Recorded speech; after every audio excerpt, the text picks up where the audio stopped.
Nelson, क्या तुम परमेश्वर को एक शब्द में बयां कर सकते हो? नहीं, मैं परमेश्वर को एक शब्द में बयां नहीं कर सकता हूँ, क्योंकि वह हमारा जीवित पिता है और उसकी अच्छाई की मैं कितनी बातें कह लूँ वो बहुत ही कम है।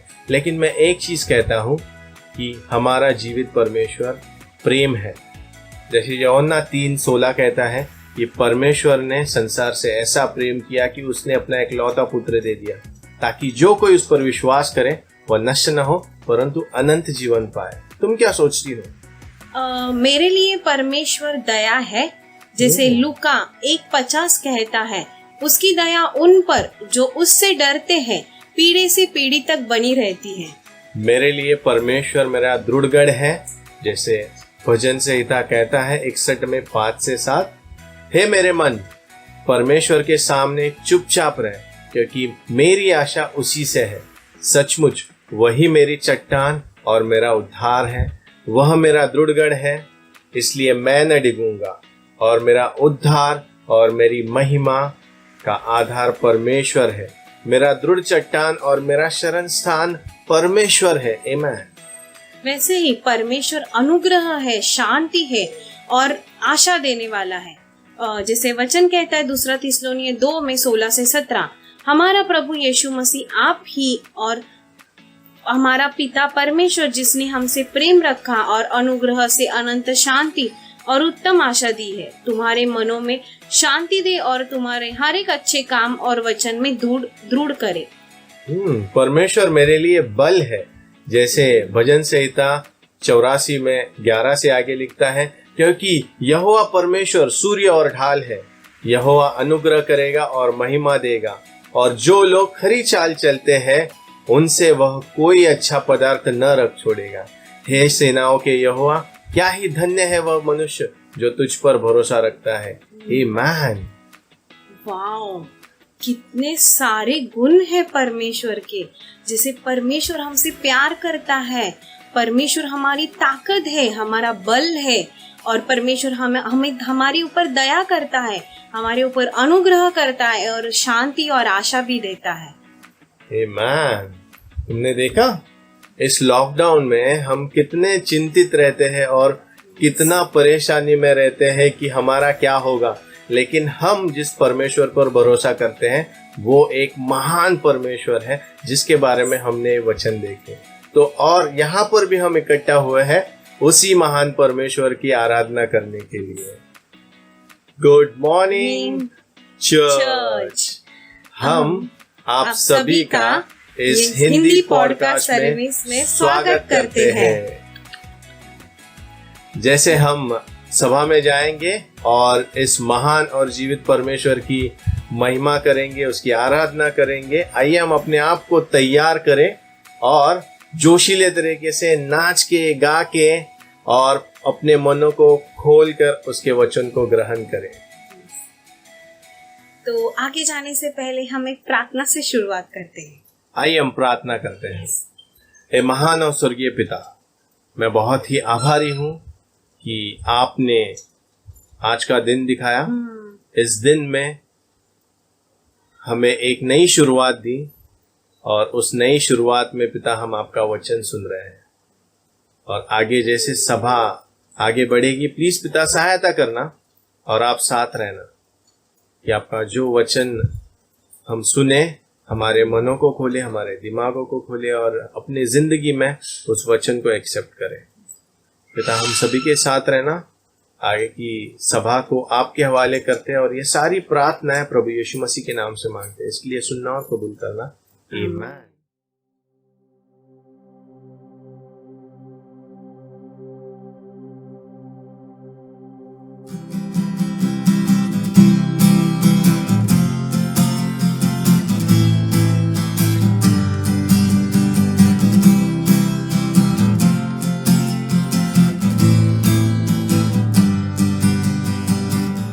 इतिहास की गवाही है, मृत्युंजय हमें बचाता है, गाए हम यीशु जिंदा है।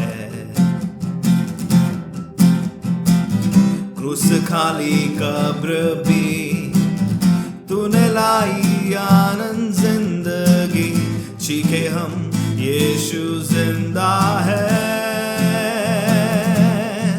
जिंदा है,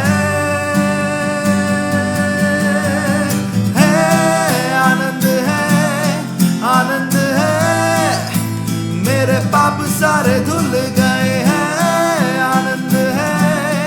आनंद है, मैंने पाया नया जीवन है,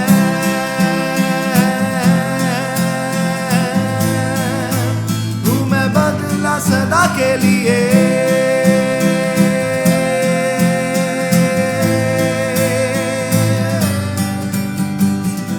खड़े जब स्थान में मैं स्वतंत्र तेरे सामने, यीशु तू है मेरा मैं तेरा,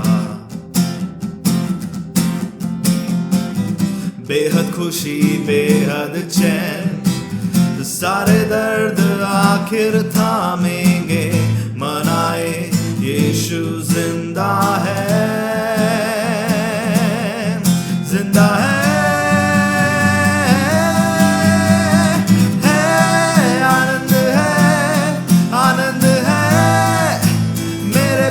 सारे धुल गए हैं, आनंद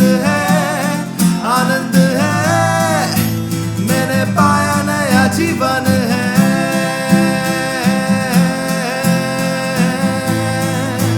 हूँ मैं बदला सदा के लिए,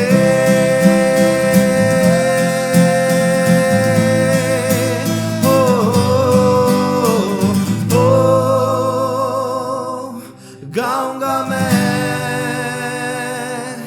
तेरी ही जय,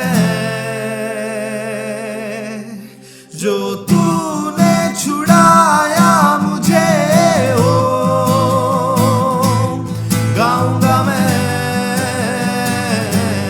तेरी ही जय,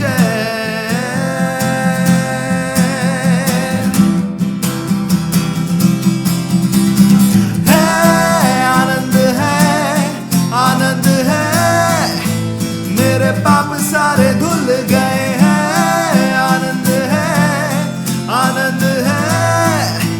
मैंने पाया नया जीवन है, आनंद है, मेरे पाप सारे धुल गए हैं, आनंद है, मैंने पाया नया जीवन है,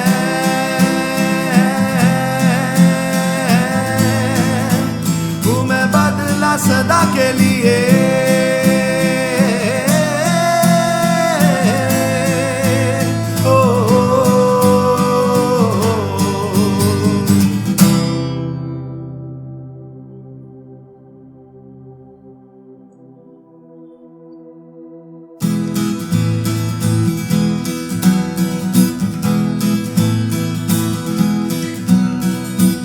ये जीवन है तेरा प्रभु जी, तू ही राज करे हो तेरी मर्जी, ये जीवन है तेरा प्रभु जी, तू ही राज करे हो तेरी मर्जी, संग तेरे हम गाते जाए, आए मुसीबत मुस्कुराए, संग तेरे हम गाते जाए, आए मुसीबत मुस्कुराए, तेरे भवन में आनंद की भरपूरी है, ओ यीशु तू संग तो जीवन में संतुष्टि है, ओ तेरे भवन में आनंद की भरपूरी है, ओ यीशु तू संग तो जीवन में संतुष्टि है, क्रूस पर सब हुई समाप्ति, हारा शैतान मिली पापों से मुक्ति, क्रूस पर सब हुई समाप्ति, हारा शैतान मिली पापों से मुक्ति, तेरी मौत से मिली है आजादी, रोक सके ना हमें अब कोई शक्ति, तेरी मौत से मिली है आजादी, रोक सके ना हमें अब कोई शक्ति,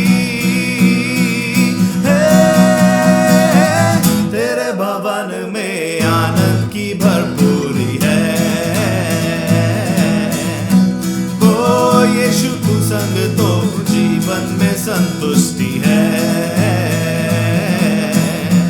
वो तेरे भवन में आनंद की भरपूरी है।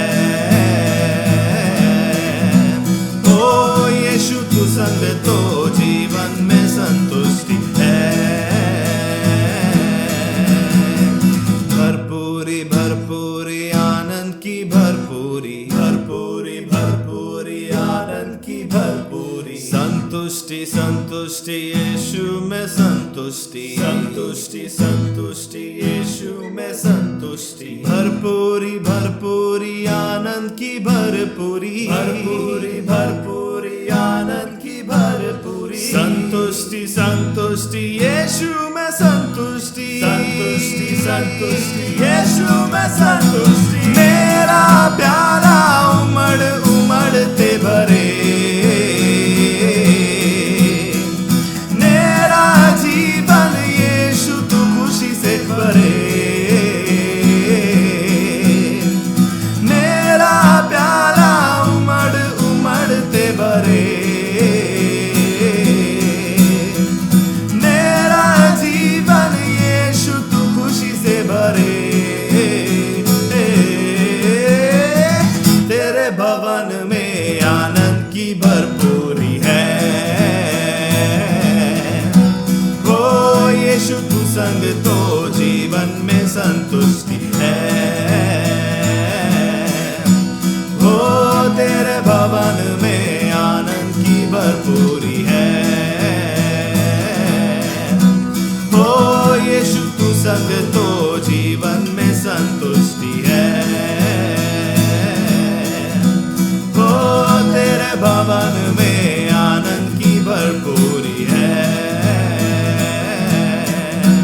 ओ यीशु तू संग तो, यीशु तू संग तो, यीशु तू संग तो जीवन में संतुष्टि है।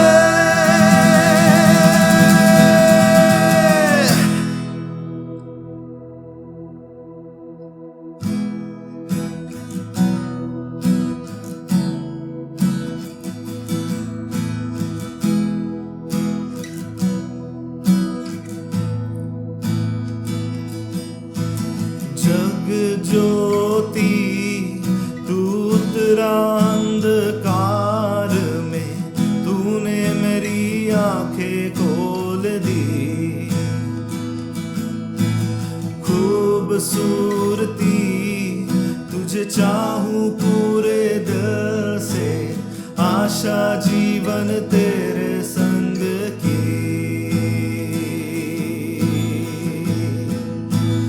आराधना करूं सड़कों में झुकाऊं, यीशु सिर्फ तू ही है मेरा खुदा।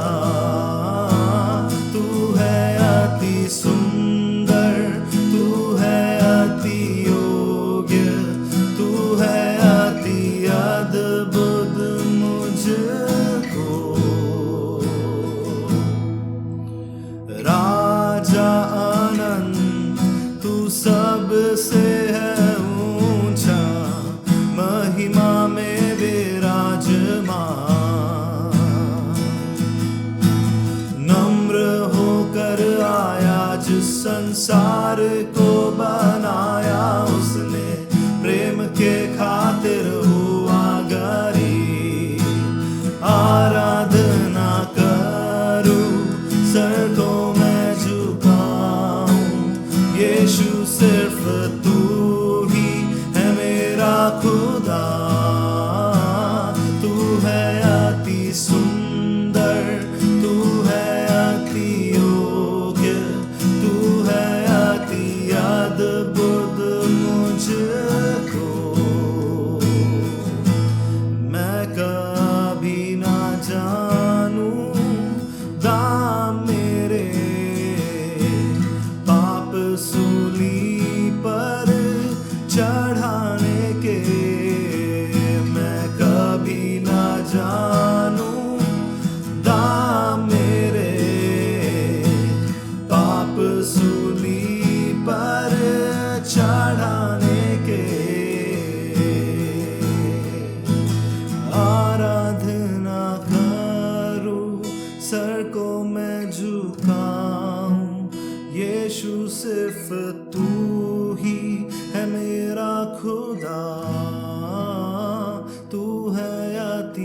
सुंदर, तू है अति योग्य, तू है अति अद्भुत, मुझको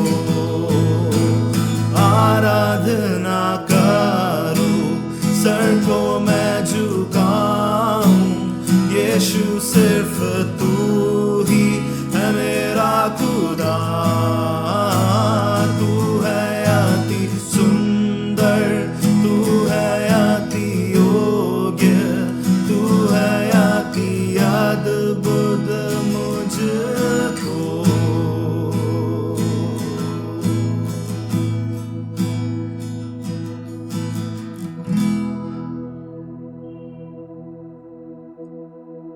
जब मैं गुनाहों में डूबा हुआ था, उस क्रूस पर मेरा नाम लिखा था।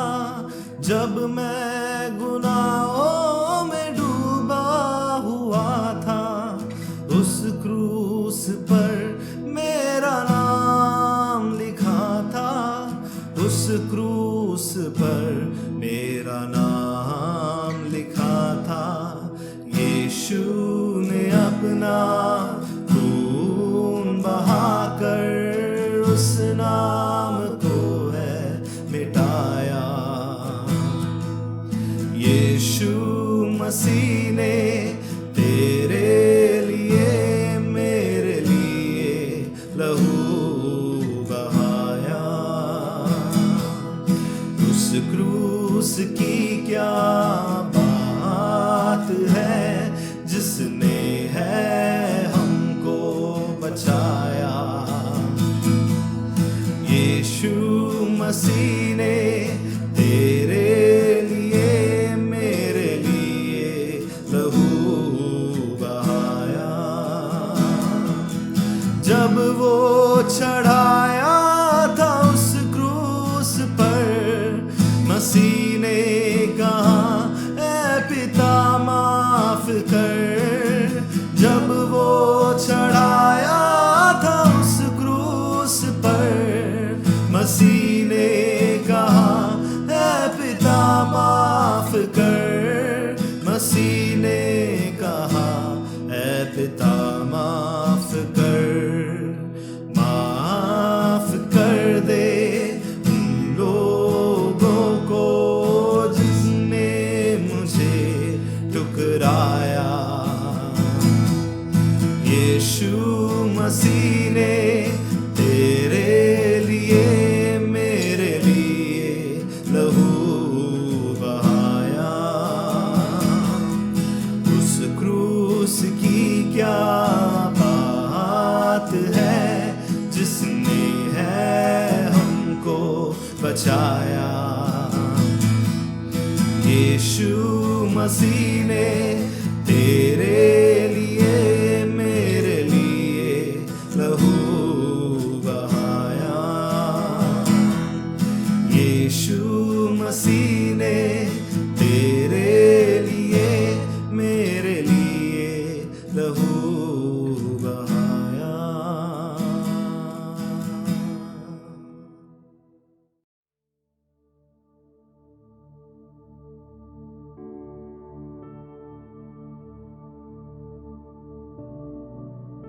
भाइयों और बहनों, यह समय है प्रभु भोज का। आइए हमारा ध्यान उस क्रूस की ओर केंद्रित करते हैं। हम जाएंगे यशायाह 53:5।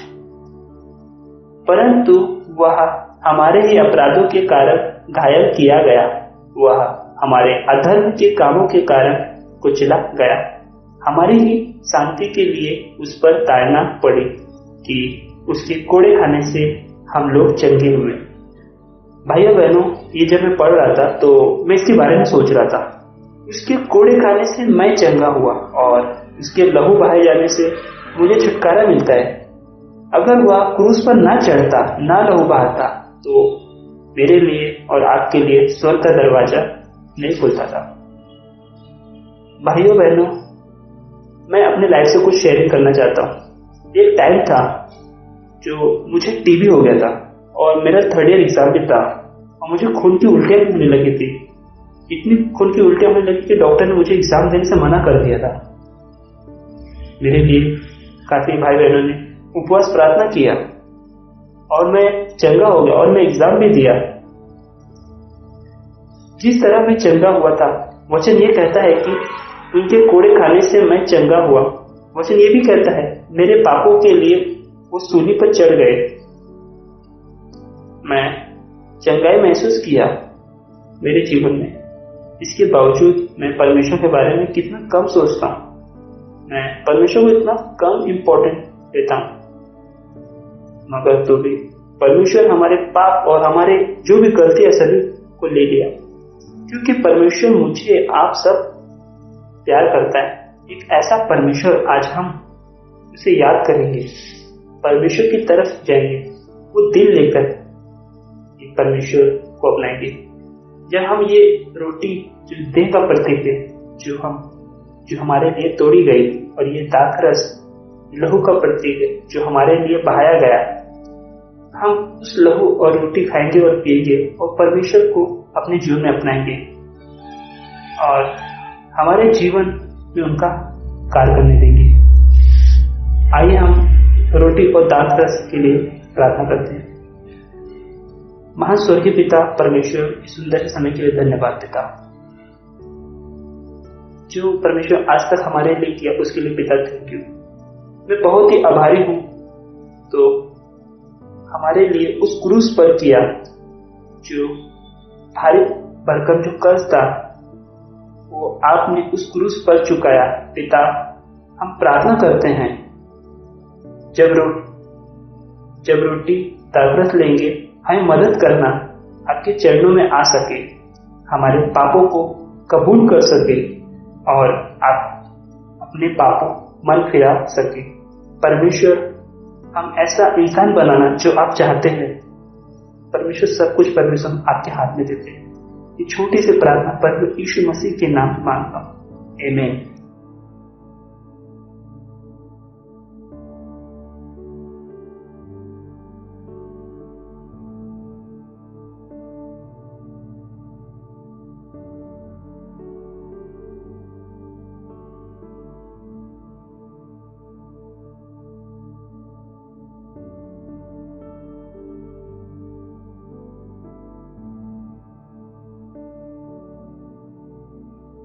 भाई और बहनों, प्रभु भोज का समय समाप्त हुआ। यह दान का समय है। दान के लिए मैं वचन बांटना चाहता हूँ। नीति वचन 3 में 9 से 10। अपनी संपत्ति के द्वारा और अपनी भूमि की पहली उपज देकर यहोवा की प्रतिष्ठा करना। इस प्रकार तेरे खत्ते भरे और पूरे रहेंगे और तेरे रसकुंडों में नया दाख मधु उमड़ता रहेगा। धन्यवाद, आमीन। परमेश्वर को अपनी पहली उपज देने से हमारा आशीष उसमें रहता है। आइए हम दान के लिए प्रार्थना करते हैं। परमेश्वर, हर एक चीज के लिए आभारी हूँ, आपके आशीष के लिए। हमारे जीवन में जो कुछ है आपके कारण है। आपके जैसा पिता कोई नहीं। हर एक बच्चों की जरूरत जानते हैं। आप मुझे प्रेम करते हो, आप मुझे क्षमा करते हो, हम पर दया दिखाते हो। परमेश्वर, आप आशीष द्वारा मुझे घर दिया है, कपड़े दिए हैं। परमेश्वर, हम इस दान को देंगे, उन्हें देना हम पूरे दिल से दें। ये दान आपकी आशीष बनाए रखना। ये छोटी सी प्रार्थना प्रभु यीशु मसीह के पवित्र नाम में मांगता हूँ, आमीन।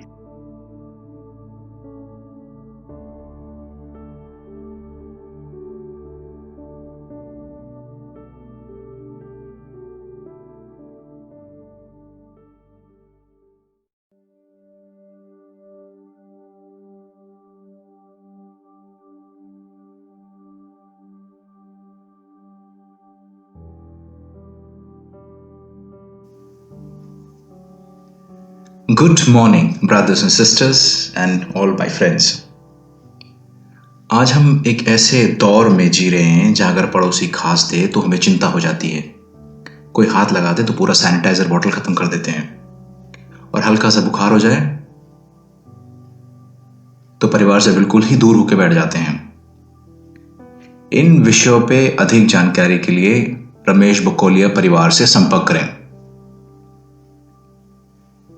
आने वाले हफ्तों में और आज हम गलातिया की किताब से कुछ सीखने वाले हैं, लेकिन गलातिया में जाने से पहले मैं आपसे पूछना चाहूंगा कि आप लोग कैसा कर रहे हैं। मार्क ब्रो 60वीं सालगिरह मना रहे हैं, नेल्सन 25वीं, विभिन्न पता नहीं कौन सी। वायरस भी सोच रहा होगा ये कौन से प्राणी हैं, दुखी होते ही नहीं। कोई पोतों को खिला रहा है, कोई खुद ही खा रहा है। मेरा खौफ किसी के पास नहीं है। सुनने में आया है करीना तो क्वारंटीन में भी सेल्फी खींच रही थी। हंसी मजाक तो चलता रहेगा, लेकिन मैं भी जानता हूं कि तकलीफें तो बहुत हैं। नौकरियां चली गई हैं, लोग की तनख्वाह कम हो गई है, हेल्थ इश्यूज हैं, बच्चों की पढ़ाइयों पे बहुत असर पड़ा है, और ऐसे कई और कष्टों से हम लोग सब गुजर रहे हैं। लेकिन मैं आपको प्रोत्साहित करना चाहूंगा कि हमारा परमेश्वर ये सब जानता है और वो हमें इस लाल समुद्र से अवश्य ही पार कराएगा। जब रेगिस्तान में इजरायली भटक रहे थे, घर नहीं था, कपड़ा नहीं था, तब परमेश्वर ने उनसे निर्गमन की किताब अध्याय 34 5 से 7 में यूं कहा, तब यहोवा ने बादल में उतर के उसके संग वहां खड़ा होकर यहोवा नाम का प्रचार किया, और यहोवा उसके सामने होकर यूं प्रचार करता हुआ चला कि यहोवा यहोवा ईश्वर दयालु और अनुग्रहकारी, कोप करने में धीरजवंत और अति करुणामय और सत्य, हजारों पीढ़ियों तक निरंतर करुणा करने वाला, अधर्म और अपराध और पाप को क्षमा करने वाला है। यह हमारा परमेश्वर है, दयालु और अनुग्रहकारी। इन सब कष्टों के बीच में भी परमेश्वर हमसे इन्हीं चीजों की अपेक्षा रखता है। क्या हम दयालु हैं? क्या लोगों को क्षमा करते हैं? क्या हम जल्दी क्रोधित हो जाते हैं? या अभी भी हम में बहुत प्रेम है दूसरों के प्रति? अभी भी हम विश्वास में बंधे हुए हैं? मेरी आपसे दरख्वास्त है कि भले ही समय खराब चल रहा हो, लेकिन इस समय हम संसार में, समाज के सामने परमेश्वर के तारों के समान चमके और उसकी खूबियों को लोगों तक पहुंचाएं। कई बार ऐसी परिस्थितियों में हमारा जो जीभ है, हमारी जो जबान है, वो हमारे दिल को दर्शा देती है। उदाहरण के तौर पे आप किसी को बहुत ही प्रशंसा करना चाहते हैं तो बोलेंगे, विजय ब्रो आपकी शर्ट बहुत अच्छी है, मैं भी एक ऐसी शर्ट खरीदना चाहता हूं। लेकिन आपको शर्ट बहुत पसंद नहीं आई हो तो आप कैसे बोलेंगे, विजय ब्रो आपकी शर्ट का जो रंग है ना, वो आप पे इतना जच नहीं रहा, आप पे तोतैया रंग ज्यादा जचता है। एक ऐसे भी लोग होते हैं जिनको जलन होती है लेकिन छुपाते हैं, बोलते विजय ब्रो शर्ट तो बहुत अच्छी है, लेकिन वो बात नहीं है जो मैं दादर से खरीद के लाया था पिछले हफ्ते। और कुछ लोग मीठी छुरी वाला भी काम करते हैं, विजय ब्रो क्या शर्ट है, वाह एकदम राजेश खन्ना लग रहे हो। और पीठ पीछे बोलेंगे कि क्या शर्ट है, कुर्ता लग रहा है। मन बहुत चंचल है, इधर उधर की बातों पे भटक जाता है। गलातिया में भी यही हुआ, चंचल मन भटक गया। अगले कुछ हफ्ते हम ये गलातिया किताबों से गहराई से पढ़ेंगे कि वहां पर क्या हुआ। अपोस्तल पौल ने यह खत लगभग 48 से 49वीं सदी में लिखा था, और ये माना जाता है कि सबसे पहली लेखकों में से, खतों में से एक है। और ये किसको लिखा था इन्होंने? दरबे, लिस्त्रा, आइकोनियम कलीसियाओं को लिखा था। और ये सब कलीसिया जहां पर है उस जगह को गलातिया कहते हैं। और इसके बारे में आपको मिलेगा प्रेरितों की किताब अध्याय 13 और 14 में। इस किताब में, गलातिया किताब में लगभग 149 वचन हैं, और माना जाता है कि मार्टिन लूथर, जिन्होंने प्रोटेस्टेंट कलीसिया की शुरुआत करी थी, वो बोलते थे कि ये मेरी बीवी के समान है। इतना उनको ये किताब पसंद था और इसमें से अक्सर प्रचार किए जाते थे। अब सवाल है कि पौलुस ने ये खत क्यों लिखा, या उसको इतनी जरूरत क्यों पड़ी। जब पौलुस इस जगह पर गया और उसने वचन सिखाया, वहां पर कलीसिया स्थापित हुई, यीशु के बारे में बताया, और पौलुस जब वहां से चला गया तो कुछ यहूदी लोग वहां पर पहुंचे, मैं बोलूंगा यहूदी शिष्य वहां पर पहुंचे और बोले, अरे पौलुस कौन है? यीशु ने सीधा थोड़ी चुना था उसको, कुछ ही बोल के चला गया और आप लोग मान लिए। उन्होंने, जो लोग वहां भाई पहुंचे, उन्होंने कलीसिया को बताया, केवल यीशु पे विश्वास करने से बात नहीं बनेगी, आपको खतना भी करना पड़ेगा, शब्बत को मानना पड़ेगा और यहूदी रीति रिवाज और उनके खानों का भी पालन करना पड़ेगा। इससे क्या है, जो कलीसिया थी उसमें थोड़ा कंफ्यूजन पैदा हो गया, लोग परेशान हो गए, अरे भाई पौलुस ने तो बोला यीशु काफी है, ये कुछ और बोल रहा है, तो थोड़ा गदर समझ गया। इसलिए पौलुस को लगा तुरंत ही खत लिखना चाहिए इस विषय में, और पौलुस ने तुरंत ही एक खत गलातियों को लिख डाला। इस खत का पहला अध्याय आज मैं आपके साथ बांटूंगा। आने वाले दिनों में आपको बाकी अध्याय आदि ब्रो, आइजैक ब्रो और बाकी भाई आपको बताएंगे। और इस पहले अध्याय से मेरा संकल्प काफी मजबूत हुआ और इसमें से मैं आपके साथ 3 अंक बांटना चाहूंगा। पहला अंक है यीशु काफी है, जीसस इज इनफ। आप अध्याय गलातिया की किताब अध्याय 1 और वचन 6 में यूं पाएंगे, मुझे आश्चर्य होता है कि जिसने तुम्हें मसीह के अनुग्रह से बुलाया उससे तुम इतनी जल्दी फिरकर और ही प्रकार के सुसमाचार की ओर झुकने लगे। सुसमाचार तो एक ही है और वह है यीशु का, लेकिन यहां पर कुछ लोग बाहर से आके ये बोलना चाह रहे थे कि यीशु काफी नहीं है, यीशु की मृत्यु और पुनरुत्थान काफी नहीं है, यीशु की दया काफी नहीं है। वो बोलते थे खतना और बाकी चीजों का भी जरूरत है। तो पौलुस को यीशु से बहुत प्रेम है, पौलुस को गलातिया लोगों से बहुत प्रेम है, तो ये बहुत ही उसको बुरा लगा कि ये लोग यीशु को छोटा कर रहे हैं और बोल रहे हैं कि यीशु काफी नहीं है। अगर आपके जीवन में यीशु पहला स्थान ले लेता है तो वो बहुत ज्यादा है, वो बहुत काफी है।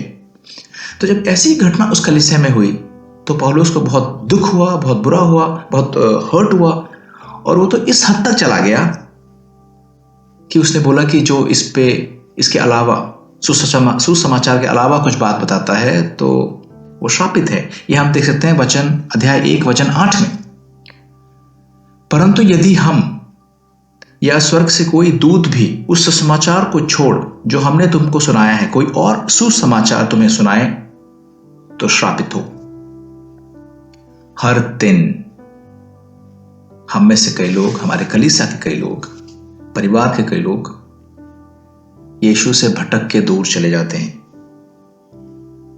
तो ये समय है याद करने का कि हमारा जो हमने अध्ययन नहीं किया वचनों में कब हुआ था, हम शिष्य कब बने, हमने सारे पाप कबूली कब करी थी, हमने मन कब फिराया था, हमने बपतिस्मा कब लिया था, और वो जोश क्या था उस समय का। हमने यीशु का सुसमाचार सुना था, हमें उद्धार यीशु ने दिलाया था। सो पौलुस क्या बोलना चाह रहे हैं? पौलुस ये बोलना चाह रहे हैं कि अगर कोई व्यक्ति आपके बीच में आके आपकी एकता को तोड़ता है, आपके प्रेम को तोड़ता है, आपकी शांति को भंग करता है, तो वो यीशु का सुसमाचार लेके नहीं आया है, वो यीशु का प्रेम लेके भी नहीं आया है। ऐसे लोगों से बचे रहो। हमने एक ही चीज सीखी है, यीशु और उसका प्रेम, उसका सुसमाचार। दूसरी बात तो हमें पता ही नहीं।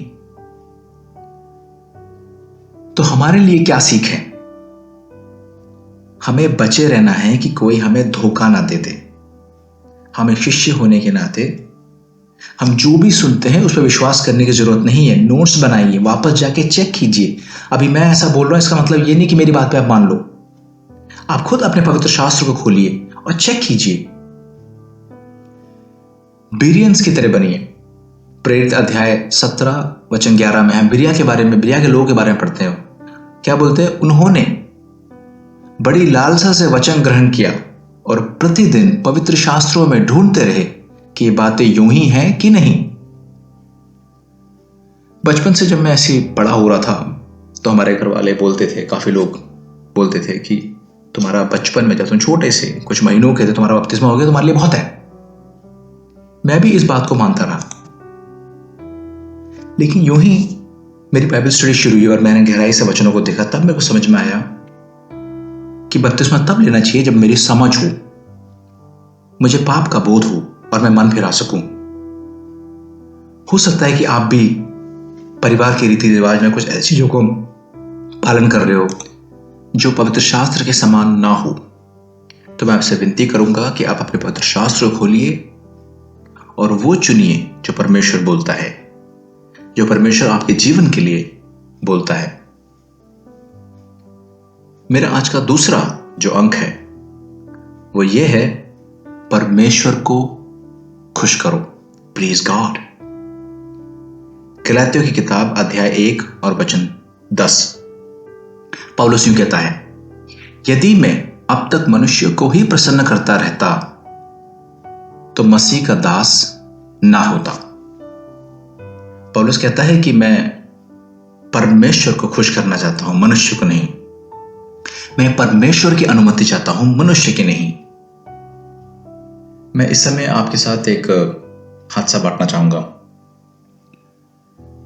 मैं एक यंग क्रिश्चियन था और अपनी क्रिकेट टीम में शामिल था, अपनी क्रिकेट टीम में था, मैं खेलता था उसमें। तो हमारी टीम जो है सेमीफाइनल में पहुंच गई थी और सेमीफाइनल का जो मैच है वो पड़ गया इतवार को, संडे को। मुझे जाना था संडे चर्च। तो मैंने दोस्तों को बोला, यार मुझे तो चर्च जाना है, आज तुम मेरे बगैर खेल लो। तो मेरे सारे दोस्त आए, बोले शिबू यार ऐसा मत कर, आज कलीसिया मत जा, तू नहीं जाएगा तो तेरा परमेश्वर गुस्सा नहीं होगा, लेकिन अगर तू जाएगा तो हम जरूर मैच हार जाएंगे। मैं एक अच्छा बॉलर था, सो मैंने कहा नहीं यार कलीसिया बहुत जरूरी है, मैं मिस नहीं कर सकता, तुम किसी और के साथ एडजस्ट कर लो। और जानबूझ के तो कलीसिया ना जाना बिल्कुल भी सही नहीं है। लेकिन वो सब बहुत जिद किए, उन्होंने बहुत मेरी तारीफ करी, तो थोड़ा बहुत मैं उनके दबाव में आ गया और मुझे भी अच्छा लग रहा था, यार इतना विनती कर रहे हैं, मेरे को इतना प्रसन्न कर रहे हैं। तो उनको प्रसन्न करने के लिए कलीसिया जाने के बजाय उस दिन में स्टेडियम मैच खेलने चला गया। वहां पर दोस्त लोग बहुत खुश और भीड़ भी बहुत चीयरिंग कर रही थी। उस दिन मैच हुआ, नतीजा था मुझसे कोई विकेट नहीं गिरा, उल्टा सभी बल्लेबाजों ने मुझे धो दिया। मेरे को चोट भी लगी, मेरी शर्ट भी फट गई। मैं दोस्तों को प्रसन्न करने का प्रयास कर रहा था। यहां पर तो खैर परमेश्वर ने बहुत दया दिखा दी मेरे ऊपर, और मैं तो ये बोलूंगा कि मुझे सबक सिखाने के लिए ऐसा किया होगा, लेकिन जरूरी नहीं कि हर बार ऐसा हो। तो इसलिए जब मनुष्य और परमेश्वर को खुश करने की बात आती है तो 2 बार मत सोचिएगा, परमेश्वर को ही खुश करना है। तो आज मेरा एक सवाल है,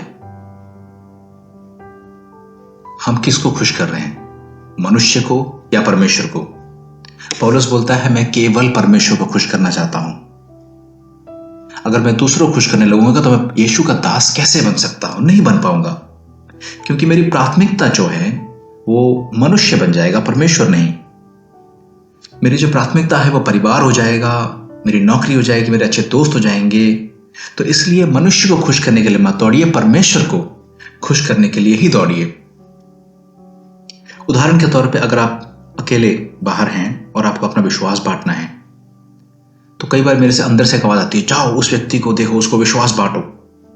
लेकिन वहीं पर मेरा दूसरा मन बोलता है, मेरे यार दोस्त क्या बोलेंगे, लोग मुझे क्या बोलेंगे, अरे क्या है यार अकेले जाके बुलाता रहता है, क्या कर रहा है? क्या आपके साथ ऐसा कभी हुआ है? तो यहां क्या देख रहे हैं कि परमेश्वर को जहां खुश करना था वहां मैं डर गया और दोस्तों को खुश करने के चक्कर में, दोस्तों के बीच में अनुमति के लिए, उनके बीच रहने के लिए, उनके एप्रिसिएशन के लिए मैं कतरा गया। मैं गॉड को खुश नहीं कर रहा, I am not pleasing God. इसलिए मुझे हिम्मत करके अपने यीशु का सुसमाचार दूसरों तक पहुंचाना है। मुझे किसी ने न्योता दिया, मैं इसलिए बहुत खुश हूं। मुझे पूरा यकीन है आपको किसी ने न्योता दिया, आप बहुत खुश हैं। इसलिए हमारा यह फर्ज बनता है कि हम भी किसी के साथ यीशु का वचन बांटें और उसको कलीसिया के लिए न्योता दें। एक निर्णय बनाएं कि हम यीशु को खुश करेंगे, ऐसा जीवन जिएंगे कि यीशु प्रसन्न हो जाए, क्योंकि वही है जो हमारा न्याय करेगा। अंत के दिवस में हम यह नहीं बोल सकते, अंत के दिवस में नहीं तो यीशु ऐसा बोल देगा कि मुझे आपको देख के मैं आपको नहीं पहचानता हूं। मेरा तीसरा अंक है, परमेश्वर ने आपको चुना है। God chose you. ये गलातिया की किताब अध्याय 1 वचन और 1 और 2, और फिर हम उसका 15 और 16 भी पढ़ेंगे। पौलुस की जो ना मनुष्य की ओर से और ना मनुष्य के द्वारा वरन यीशु मसीह और परमेश्वर पिता के द्वारा जिसने उसको मरे हुए में से जिलाया प्रेरित है, और सारे भाइयों की ओर से जो मेरे साथ हैं गलतिया की कलीसियाओं के नाम। फिर वचन 15 और 16 भी देखते हैं उसी अध्याय 1 का। परंतु परमेश्वर की जिसने मेरी माता के गर्भ से ही मुझे ठहराया और अपने अनुग्रह से बुला लिया, जब इच्छा हुई कि मुझ में अपने पुत्र को प्रकट करे कि मैं अन्य जातियों में उसका सुसमाचार सुनाऊं। यहां पर हमें देखने को मिल रहा है कि पौलुस बहुत दर्द में है, उसको बहुत बुरा लग रहा है और वो ये कहना चाह रहा है कि मैं मनुष्यों के द्वारा शिष्य नहीं बना, मुझे यीशु मसीह ने शिष्य बनाया, मुझे पिता ने शिष्य बनाया है। आज हमारे लिए ये मानना बहुत आसान है, क्योंकि पौलुस ने काफी सारे खत लिखे हैं। उसका जीवन देखिए, उसने यीशु के लिए कितना त्याग सहा है। पूरे जीवन में वो चाहता था कि लोग मसीह को जाने, वो खुद भी मसीह को जानना चाहता था और चाहता था कि सभी शिष्य एक आत्मिक जीवन जिए। यह जानना बहुत जरूरी है कि परमेश्वर ने पौलुस को इसलिए नहीं चुना था कि पतरस यीशु को नकार देगा, यूदा खुदकुशी कर लेगा, बाकी चेले इधर उधर भाग जाएंगे। पौलुस परमेश्वर का प्लान बी नहीं था। परमेश्वर ने तो पौलुस को उसके पैदा होने से पहले ही चुन लिया था कि वो अन्य जातियों का बीच में जाके सुसमाचार सुनाएगा। आज हो सकता है आपके अंकल की बेटी के दोस्त के किसी रिश्ते में ऑफिस की एक स्त्री ने आपको शायद न्योता दिया हो। हकीकत यह है कि आपको यीशु ने चुना है। फर्क नहीं पड़ता है किसने बुलाया है, फर्क यह पड़ता है कि यीशु ने आपको चुना है और अपना बच्चा बनाया है। और इस काम में यीशु ने काफी और भाई बहनों का इस्तेमाल किया है ताकि आप यीशु तक पहुंच सकें। एक लाइन में बोले तो यीशु ने हमें उद्धार दिया है और किसी चीज से नहीं आया है। दोस्तों, अगर आप हमारे बीच पहली बार आए हैं और हमारे इस संदेश को पहली बार सुन रहे हैं, तो मैं आपको बताना चाहूंगा कि यीशु मसीह आपसे बहुत प्रेम करते हैं और चाहते हैं कि आपके जीवन का भी उद्धार हो जाए, आपके जीवन में शांति बनी रहे। तो मैं आपसे विनती करूंगा कि जिसने भी आपको न्योता दिया है उनके साथ आप रिक्वेस्ट कीजिए और पवित्र शास्त्र को पढ़िए और परमेश्वर की वाचाओं को, परमेश्वर के प्रॉमिसेस को आप जानिए। गलातिया 1 वचन 13 और 14 यूं कहता है, यहूदी मत में जो पहले मेरे चाल चलन था तुम सुन चुके हो कि मैं परमेश्वर की कलीसिया को बहुत ही सताता और नाश करता था और अपने बहुत से जाति वालों से जो मेरी अवस्था के थे यहूदी मत में बढ़ता जाता था और अपने आप दादाओं के व्यवहारों में बहुत ही उत्तेजित था। आप पौलुस का जोश देख रहे हैं, वो बोल रहा है कि आप मेरे पुराने जीवन को देखिए। इससे थोड़ा आइडिया मिलता है कि पौलुस मसीह बनने से पहले कैसा था। कलीसिया को सताने में नंबर 1, नाश करने में बहुत जोश, और उसी जोश से अपने रीति रिवाजों का पालन करता था, सभी नियमों का पालन करता था, अपने सभी त्योहारों को पूरे जश्न से मनाता था और अपनी उम्र के सभी लोगों से बहुत ज्यादा काम करता था। ये मतलब उसमें जोश कूट कूट के भरा हुआ था, अपना पूरा आधे मन से नहीं पूरे दिल से 100 गुना 100% अपना एफर्ट लगाता था। अब वही पौलुस जब मसीह बन गया, वही जोश देखने को मिला। गुनगुना नहीं है, ही इज नॉट लुकवार्म, पूरे जोश से काम करता था, पूरा फायर्ड अप था, संकल्प में भरा हुआ था। उसके आप मिशनरी जर्नीज ले लीजिए, देखिए किस तरह कलीसियाएं शुरू करी है, किस तरह उसको सताव हुए हैं, किस तरह उसको मारा गया है, लेकिन फिर भी कभी हिम्मत नहीं आ रहा है। निडर होके सुसमाचार सुनाया है, चाहे वो राजाओं के सामने हो, चाहे वो फिलिक्स के सामने था, चाहे वो जेल में हो, बंदीगृह में हो, जहां भी है उसने एक भी मौका नहीं छोड़ा यीशु के बारे में बताने का। क्यों? क्योंकि उसको ये बिल्कुल साफ हो गया था कि मुझे परमेश्वर ने चुना है। भाइयों बहनों, उसी परमेश्वर ने भी तो हमें भी चुना है। तो वही जोश, वही संकल्प हमारे बीच में भी है। हम सब सारे भाई बहनों जो मुझे सुन रहे हैं, मुझे पूरा यकीन है कि पौलुस और आप में कोई फर्क नहीं है। अगर आज हम चाहें तो पौलुस की तरह संकल्प और पौलुस की तरह जोश पैदा कर सकते हैं और अपनी कलीसिया की एकता को, कलीसिया की शांति को एक बार वापस ला सकते हैं। तो हमारा ये फर्ज बनता है कि अपने परमेश्वर को बताएं कि हे प्रभु, आपसे हम कितना प्रेम करते हैं। चाहे वह कोविड था, कोविड से पहले था, बचपन से लेकर आज तक आपने हमारे जीवन में कितने ज्यादा चमत्कार किए हैं। हम उन सभी अनुग्रहों को याद करना चाहते हैं, आपको धन्यवाद देना चाहते हैं, आपको भुलाए नहीं है। कई बार हमारे बातें बहुत छोटी होती है, हमारी घृणा बढ़ जाती है, नफरत बढ़ गई है, झगड़े बढ़ गए हैं। प्रभु आपसे क्षमा चाहते हैं। हम पौलुस की तरह बनना चाहते हैं, जहां हमारा पहला प्रामुख्यता जो है यीशु है और कुछ नहीं है।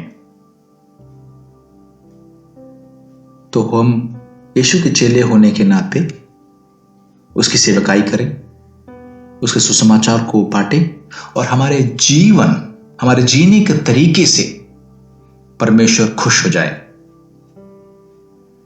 तो अगर पहला अध्याय को संक्षिप्त में बताना हो तो मेरे कुछ पॉइंट्स ये हैं। एक दूसरा सुसमाचार नहीं है, एक ही समाचार है।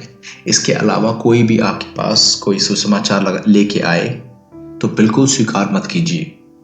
कुछ लोग तो ये भी बोलते हैं कि बपतिस्मा केवल यीशु के नाम पे होना चाहिए, पिता पुत्र करके नहीं बोलना चाहिए। ऐसे भी लोगों ने कलीसियां खड़ी कर दी है। लेकिन हम जो वचन को हर दिन पढ़ते हैं, बिलियंस के लोगों की तरह ये समझ जाए कि कोई मेरे को बेवकूफ ना बनाने पाए, कोई मेरे विश्वास को हिला ना पाए, कोई मेरे यीशु के प्रति जो प्रेम है उसको कम ना होने पाए। बहुत सारे गलत डॉक्ट्रिन्स आजकल बाहर आपको मिलेंगे, लोग उसको सिखाने की कोशिश कर रहे हैं। अंत समय है, मैं तो यही बोलूंगा, आप बचे रहिए। पौलुस जिया केवल परमेश्वर को खुश करने के लिए, हम भी ऐसे जिए परमेश्वर को खुश करने के लिए। हमारे लिए यीशु काफी है। इसलिए अगर हम जब जिएंगे तो केवल यीशु को खुश करने के लिए जिएंगे। तीसरी बात जो पौलुस ने बोली, और यह हमारे जो तीसरा अंक था, वह है कि परमेश्वर ने पौलुस को चुना है, उसी परमेश्वर ने आपको चुना है। बहुत खास हैं आप, साधारण व्यक्ति नहीं हो, परमेश्वर के चुने हुए हो। और ये बाइबल यूहन्ना 15:16 में साफ साफ लिखा हुआ है, तुमने मुझे नहीं चुना है, मैंने तुम्हें चुना है। कितनी खुशी की बात है। तो ब्रदर्स सिस्टर्स, ये जो गलाती की किताब है, ये हमें सिखाते हैं कि हम गुनगुने होकर नहीं रह सकते, जोश में हमें काम करना है। और कोई भी अगर गलत वचन लेके कलीसिया में आता है तो ये मेरा फर्ज बनता है कि मैं अपने सुसमाचार को बचाऊं, यीशु की बातों पे अमल करूं, खुद भी और दूसरों को भी, अपने बच्चों को, अपने परिवार को। तो मैं आपसे विनती करूंगा कि गलातिया की किताब को बार बार गहराई से पढ़िए। बहुत ही सुंदर किताब है। मैंने आपको बोला काफी कलीसियाएं इस किताब को पढ़ के स्थापित हुई हैं। इसमें प्रेम दर्शाता है, जोश दर्शाता है और बताता है कि यीशु काफी है। आने वाले दिनों में बाकी भाई लोग इसको गहराई से पढ़ेंगे। मैं जानता हूं कोविड का समय है, कष्टों से गुजर रहे हैं, लेकिन ये किताबें हमको जोश बनाने में सहायता करेगी और ये भी बताएगी कि हम अकेले नहीं हैं, हमारे संग हमेशा हमारा यीशु प्रभु है। जो बातें आप सीख रहे हैं बाकी लोगों के साथ बांटिए, बाकी लोगों को भी सिखाइए। परमेश्वर का आशीष हमेशा आपके ऊपर बने रहे और सेफ रहिएगा। आमीन।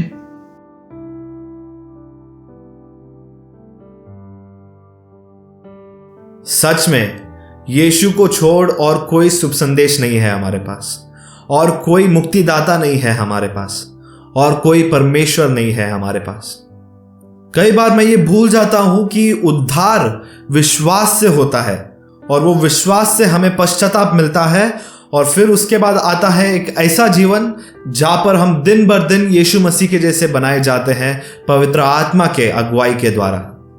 कितना आसान है ये सारी चीजों को भूल जाना, और उसके बाद हमारा जो शुभ संदेश है, उसका जो पॉइंट है, उसे खो देना। इसलिए मुझे आज का ये पॉइंट अच्छा लगा कि जहां पर हमें बोला गया है कि हर दिन हमें याद कराना है खुद को कि यीशु मसीह का शुभ संदेश क्या है। और एक चीज ये है कि यहां पर हम शुरुआत कर रहे हैं एक नए सीरीज का। कुछ हफ्तों से हमारा कोई सीरीज नहीं चल रहा था। हमने दृष्टांतों से खत्म किया था हमारा पिछला सीरीज, और बहुत सारे हफ्तों के बाद आज हम एक नया सीरीज शुरू कर रहे हैं, और वो है पौलुस का खत जो उन्होंने गलातियों के लोगों के लिए लिखा था। तो मैं आपको ये प्रोत्साहन देना चाहता हूं कि आप इस खत को पढ़िए, पूरे हफ्ते पूरे महीने भर आप इसे पढ़िए, इस पर अपना ध्यान रखिए, बहुत सारे नोट्स लिखिए जब आप मैसेजेस सुनते हैं। आपका जो क्वाइट टाइम है और जो फैमिली ग्रुप डिवोशंस है, उस पर भी इस खत के ऊपर आपका डिवोशंस हो, ताकि जब ये सीरीज खत्म होने को आ जाए तभी हम एक ऐसा कलीसिया बने जो इस खत को पूरी तरीके से जानता है, और एक ऐसा कलीसिया बने जो शुभ संदेश को पूरी तरह से जानता है। तो आइए आज का पॉडकास्ट खत्म करने से पहले हम एक आखिरी गीत गाते हैं, और मैं आपको मिलूंगा अगले संडे इसी समय इसी जगह यूट्यूब पर। तब तक के लिए परमेश्वर का अनुग्रह आप सभी के जीवन में भरपूर रहे। आमीन।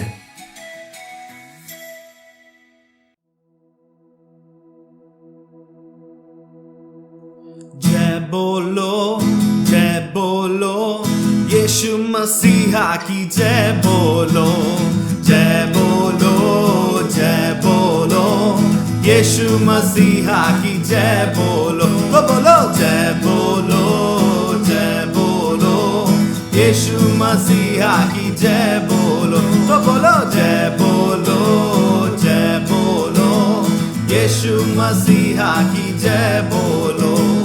अंधों को आंख दिया यीशु ने, अंधों को आंख दिया यीशु ने, लंगड़े को चला दिया यीशु ने, लंगड़े को चला दिया यीशु ने।